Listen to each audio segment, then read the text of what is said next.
இது இஞ்சி பச்சடி ஃப்ரெண்ட்ஸ். இஞ்சி பச்சடிக்கு தேவையான இன்க்ரீடியன்ஸு பச்சை மிளகாய் போட்டு செய்கிற இஞ்சி பச்சடி சூப்பர் டேஸ்ட்டாக இருக்கும். ஹோட்டல் பச்சடி டேஸ்ட் வரும். இதுக்கு தேவையான இன்க்ரீடியன்ஸ் ஃப்ரெண்ட்ஸ்: கடுகு, வெந்தயம், தனியா எல்லாம் ஒரு ஸ்பூன் போதும் ஃப்ரெண்ட்ஸ்.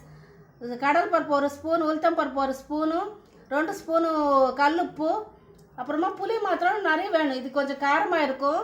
பச்சை மிளகாய் போட்டு செய்கிறனால புளி மாத்திரம் பெரிய கமலாப்பழ சைஸ் அளவுக்கு புளி நிறைய வேணும். இந்த சைஸு புளி போடணும். 12 பச்சை மிளகாய் கம்பல்சரி இருக்கணும். 10 வேணா போட்டுக்கோங்க. 10 12 போட்டுக்கலாம். நல்லாயிருக்கும். டேஸ்ட்டு செம்ம நல்லாயிருக்கும். வாங்க என் கிச்சனுக்கு இதெல்லாம் வறுக்கும் போதப்போ காமிக்கிறேன் வாங்க. 2 ஸ்பூன் எண்ணெய் விட்டாச்சு ஃப்ரெண்ட்ஸ். சூடாயிடுச்சு. இதெல்லாம் நம்ம மறுபடியும் ஃபஸ்ட்டு கடுகு, வெந்தயம், தனியா எல்லாம் போட்டுக்கணும் ஃப்ரெண்ட்ஸ். கடுகு, வெந்தயம், தனியா எல்லாம் போட்டுக்கணும். தாளிக்கிறதுக்கு எல்லாம் கொஞ்சம் நேரம் வறுக்கணும்.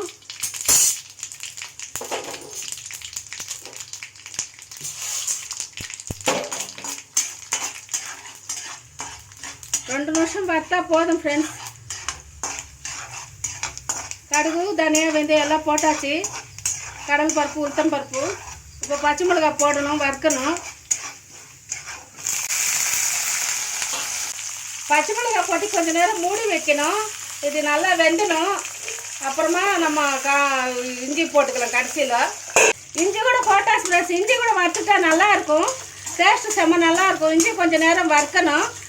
நம்ம கடைசியில் இந்த பச்சடிக்கு தேவையான இன்க்ரீடியன்ட் ஒன்று வெல்லம் கம்பல்சரி போடணும் ஃப்ரெண்ட்ஸ். வெல்லம் ஒன்று போடணும். அரைக்கும் போதப்போ போட்டுக்கலாம் வெல்லம். அதனால தான் காமிக்கல. இஞ்சி தாளிக்கிற பொருள் எல்லாம் போட்டு மிக்ஸி அடிச்சாச்சு ஃப்ரெண்ட்ஸ் ஒரு வாட்டி. இப்போ புளி போட்டு அடிக்க போகிறோம். புளி, வெல்லம் கம்பல்சரி ஃப்ரெண்ட்ஸ். வெல்லம் வேணும். காரமாக இருக்கும் இஞ்சி பச்சடி. இந்த வெல்லம் இதெல்லாம் போட்டுடுறேன். புளி, வெல்லம் போட்டு மிக்ஸி அடிக்க வேண்டியதா.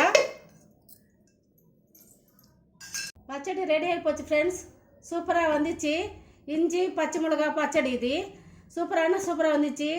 அந்த புளி நம்ம அப்படியே கூட போட்டுக்கலாம். கரைச்சி ஊற்றி கொஞ்சம் நேரம் கொதிக்க விட்டுட்டு கூட செஞ்சுக்கலாம். அது கூட நான் வாட்டி உங்களுக்கு காமிக்கிறேன்.